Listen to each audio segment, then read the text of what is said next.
साविधाने सुनो सुमति भवानी, साविधाने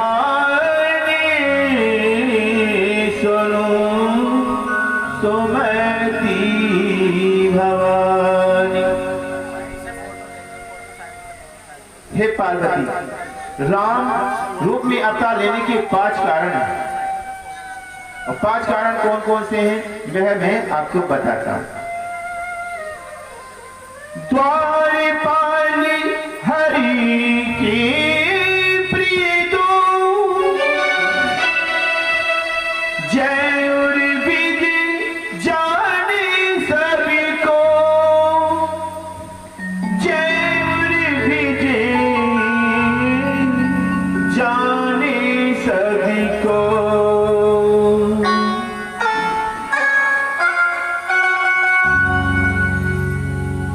पहला कारण यह है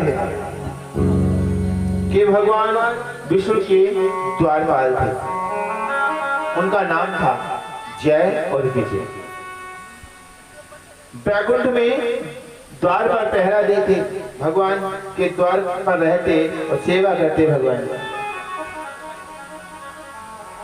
तो होता क्या है, वहां संत आते हैं, और संत जैसे ही आते हैं तो एक बात कहें, संत कभी किसी से नहीं पूछते कि हमें भगवान की पूजा पाठ करनी है कि नहीं करनी है, भगवान के दर्शन करने हैं या नहीं। दूसरी बात, अगर आप मंदिर में जाओ तो आप यह पुजारी से थोड़ी ना कहोगे कि हमें भगवान के दर्शन करा दीजिए या हमें भगवान के दर्शन करने दीजिए, ये पुजारी जी हमें आज्ञा मिलेगी क्या, हमें भगवान के दर्शन करने की पूजा पाठ करनी, कहोगे क्या? बताइए, कहोगे? नहीं कहोगे। क्योंकि जो भगवान के भक्त होते हैं तो वह किसी से नहीं पूछते कि हमें भगवान के दर्शन करने, पूजा पाठ करने। अब एक बात कहें, द्वारपाल भगवान के सेवक हैं। अब कोई भगवान के चरणों की सेवा करे, ध्यान देना, तो कभी अहंकार नहीं होना चाहिए कि मैं यह हूं। द्वारपालों ने यही किया, और जैसे ही संत जाने के लिए तैयार हुए तो द्वारपालों ने रोक लिया। रोका क्यों? कि सोचा होगा हमारा कुछ बिगाड़ने वाला तो कोई है नहीं, क्योंकि भगवान के भक्त हैं, हमारे कौन क्या बिगाड़े।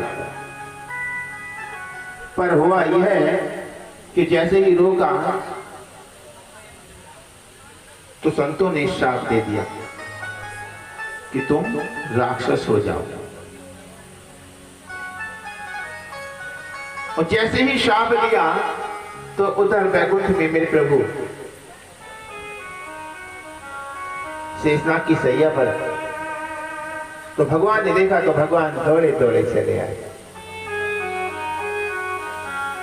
भगवान ने संतों के सामने प्रार्थना की कि हे प्रभु, क्योंकि भगवान कहते हैं भक्त मेरा हृदय है और संत मेरे वस्त्र हैं। भगवान के भक्त न हो तो भगवान कहते हैं मैं अधूरा हूं। ध्यान देना, अगर आप मंदिर में जाते हो, नित्य प्रतिदिन जाते हो, तो भगवान भी भक्त की इंतजार कर दें कि मेरा भक्त वह नहीं आया, मेरे को भोग नहीं लगाया। भगवान कहते हैं अगर भक्त मेरी तरफ 10 कदम दौड़ता है ना तो मैं 100 कदम दौड़ा दौड़ा चलाता, 100 कदम आता दौड़ा। और संत मेरे पास थे, संतों से प्रार्थना की कि प्रभु हमारे भक्तों पे कुछ कृपा कीजिए ना, अपने शाप में कुछ फेरबदल कर दीजिए और दला बदली कीजिए ना। संत कहने लगे प्रभु शाप जो निकल गया वह तो पूर्ण होगा, इसमें कुछ अदला बदली नहीं हो सकती। हाँ, पर इतना है, अगर ये 7 जन्म तक 2 उपाय हैं, अगर ये 7 जन्म तक आपकी भक्ति करेंगे तो 7 जन्म में मोक्ष मिलेगा और आपकी शरणागति मिलेगी। और वैर भाव अगर आप से यह रखेंगे तो 3 जन्मों में इनको मोक्ष मिलेगा और आपकी शरण में आ जाएंगे। तो ध्यान देना, आपने चाहे कितना भी ऊंचा स्थान प्राप्त कर लिया, कितने भी ऊंचे उठ गए आप।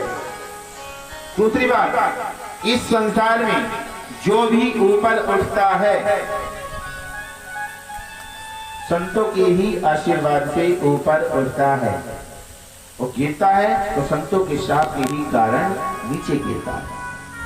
तो कभी जीवन में किसी भी संत का अपराध न करें, क्योंकि जब जब हम संतों का अपराध करेंगे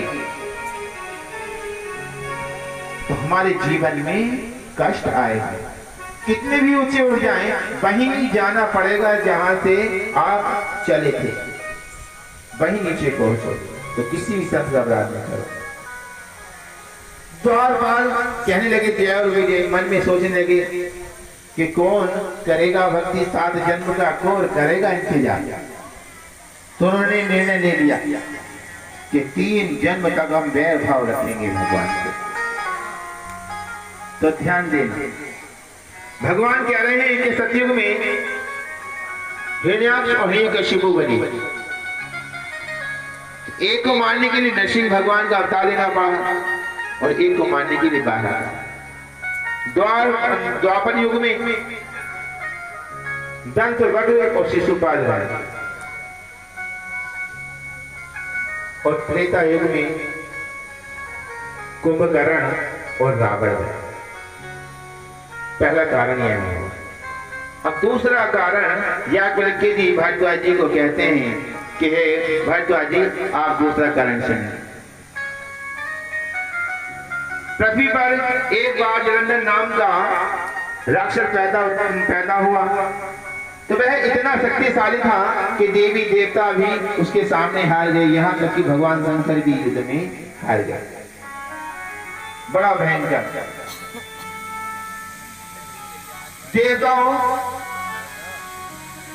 देवता गए विष्णु भगवान के पास, ब्रह्मा जी गए और विष्णु भगवान से कहा कि हे देव, यह जलंधर सती वृंदा के सतीत्व के कारण अपराजित नहीं हो सका,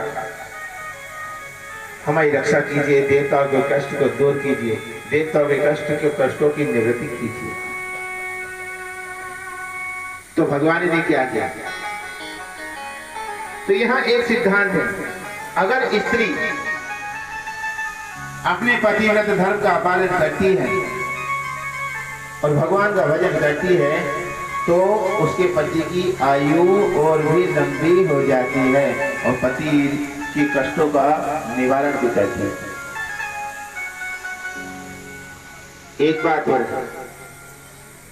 माताओं को, बहनों को पूजा में दाएं अंग क्यों बैठाया जाता है? पूजा में दाहिने हाथ पर क्यों बैठाया जाता है? क्योंकि भक्ति में माताएं आगे होती हैं, दान पुण्य और भक्ति में सबसे ज्यादा माताएं आगे होती हैं धर्म के कार्य। इसलिए ऊंचा स्थान माताओं को सीधे हाथ पर दिया है पूजा में बैठने का। लिखा है युद्ध में पीछे, सफर में आगे स्त्री को होना चाहिए। और आजकल देखा होगा आपने, लड़ाई अगर कहीं होती तो माताएं क्या कहती है, कहीं कहीं आपने देखा होगा, तुम हटो जी मैं देखूंगी इसको। होता कि नहीं होता? मैं देखूंगी ये कितने गहरे पानी में है, होता कि नहीं होता? ऐसा होता है। युद्ध में पीछे, सफर में आगे, शयन में बाएं होना चाहिए स्त्री को और पूजा में दाएं।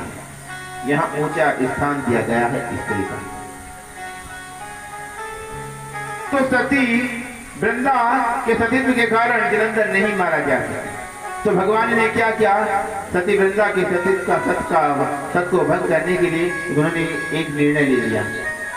क्या कि सती वृंदा का सत नष्ट करने के लिए भगवान ने जलंधर का रूप धारण किया और सती वृंदा का सत नष्ट हो गया। अब कुछ कहते हैं भगवान ने ऐसा क्यों किया? क्या भगवान भी ऐसा कर्म करते हैं? पतिव्रत धर्म नष्ट करते हैं क्या?